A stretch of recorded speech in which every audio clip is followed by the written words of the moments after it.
Assalamualaikum warahmatullahi wabarakatuh. Bismillah, alhamdulillah, wassalatu wassalamu ala rasulillah wa ala alihi wa ashabihi wa mawalah, amma ba'du.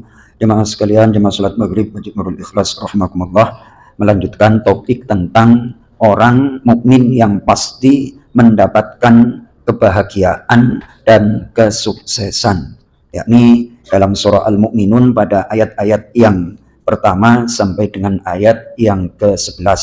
Ini sudah beberapa pertemuan kita kaji bersama, namun insya Allah ini akan saya sempurnakan sampai ayat yang ke-11.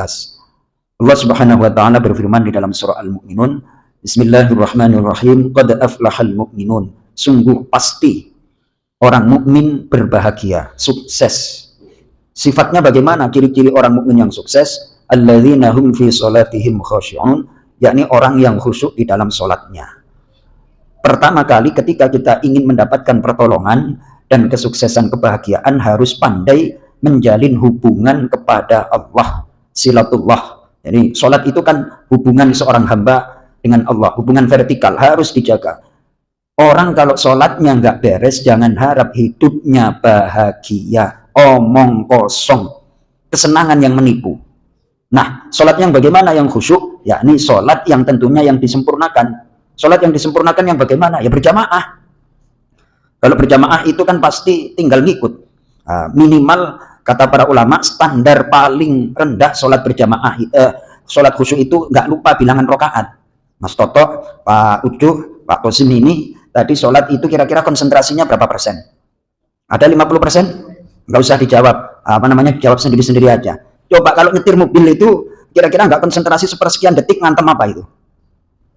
Ngantem tol, das kayak gitu. Nah kita masih santai-santai sholatnya, ada imamnya ruku, ikut ruku, pokoknya ngikut-ngikut aja. Ayo, itu selamat. Nah, itu sholat berjamaah dipastikan insya Allah sholatnya diterima karena sholatnya khusyuk. Nah kalau sholatnya khusyuk, walladzina hum 'anil lagwi mu'ridun, orang-orang yang berpaling dari sesuatu yang tidak berfaedah.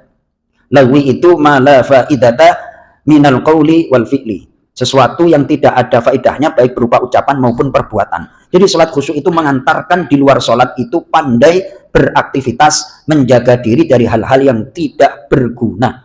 Dalam hadis riwayat Imam At-Tirmidzi, Rasulullah bersabda, min husni islamil mar'i tarkuhu ma la ya'nihi. Di antara kebaikan Islam seseorang adalah meninggalkan yang tak berguna. Sholat khusyuk akan membantu kita meninggalkan hal-hal yang tak berguna. Dua.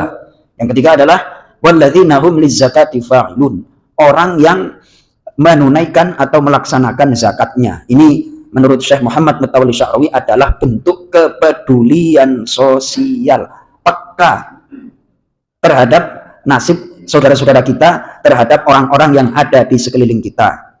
Jadi orang yang sholatnya khusyuk itu pasti akan peka, ingin membantu saudaranya. Yang keempat, walladzina hum li furujihim hafizun illa ala azwajihim aw ma malakat aymanuhum fa innahum ghairu malumin. Yakni orang-orang yang menjaga kemaluannya.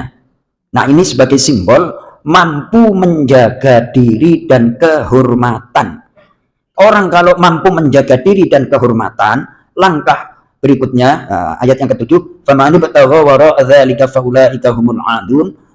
Siapapun yang mencari di luar dari istri-istrinya atau pasangan-pasangannya, mereka itulah orang yang melampaui batas. Kemudian sifat yang keempat atau kelima, jadi sholatnya khusyuk, berpaling dari sesuatu yang tak berguna, menunaikan zakat, menjaga kemaluan, artinya menjaga kehormatan. Yang kelima adalah walladzina hum li amanatihim wa ahdihim ra'un, orang itu bisa mengemban amanah dan janjinya. Jadi akan lebih besar lagi, orang itu akan mampu untuk mengemban Pak RT, Pak RW, terus Pak Lurah, Pak Camat, Bupati. Nah, itu orang itu akan mampu. Nah, kalau sholatnya khusyuk, terus berpaling dari hal-hal yang terus itu berantai seperti ini. Ini harganya. Kemudian walladzina hum ala salawatihim yuhafizun. Terakhir adalah yang keenam, orang-orang yang konsisten menjaga sholatnya.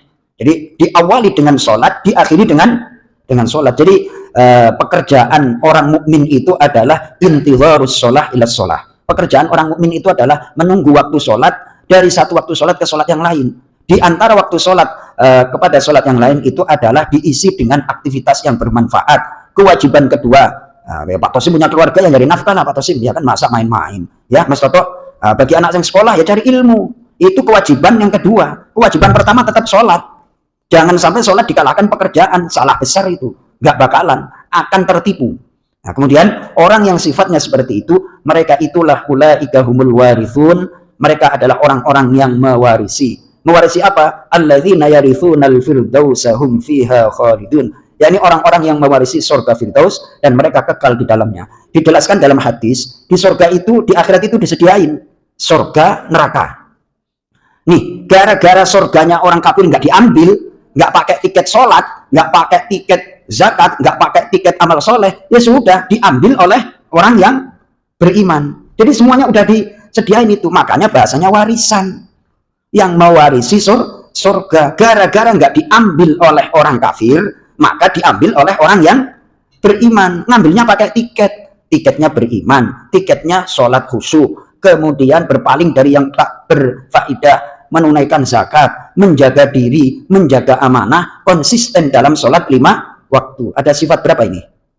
7. Tuh, itu tiketnya surga Firdaus. Surga Firdaus itu adalah yang paling tinggi, yang paling luas, yang paling indah. Nah, kira-kira tiketnya kita punya berapa, Mas Toto, untuk beli tiket surga Firdaus, ya kan? Jadi ada hadis, kalau minta surga, mintalah ke surga Firdaus. Tapi tiketnya, Mas, punya apa enggak? Inginnya naik pesawat Emirates, the first class. Akan tetapi cuman kelasnya tiket Lion Air. Kira-kira boleh masuk apa enggak tuh, Pak Tosim? Ya cuman kepengen aja. Jadi kalau minta surga Firdaus itu ya tahu diri lah. Kita itu kira-kira ya boleh, akan tetapi tiketnya ini 7 ini. Nah, kalau masih senang main HP, nonton YouTube, ini semua udah pada tahu di Bekasi Timur itu ada apa. Ya sudah pada tahu, dibahas lagi. Saya dipaksa tadi sama istri, dengerin. Oh, Masya Allah, saya disuruh Pak Ucu, suruh dengerin. Dong aku ya juga nonton kayak gitu, suruh dengerin ceritain. Jadi ceritanya itu ada mobil listrik mau nyebrang, terus dari sini terus disondol sama kereta Argo Bromo. Lah udah nonton malah diceritain, itu kan berarti ya Allah ya Karim, nggak didengerin. Ntar saya mau didengerin, aduh ini yang namanya makhluk ras terkuat kayak gini nih. Ya sudahlah, biarin aja, dengerin kan kayak gitu. Jadi segala sesuatu yang tak berfaedah itu mampu ditinggalkan. Mudah-mudahan kita termasuk qad aflahal mu'minun, orang mukmin yang beruntung, orang mukmin yang diberikan kesuksesan hakiki oleh Allah Subhanahu wa taala. Assalamualaikum warahmatullahi wabarakatuh.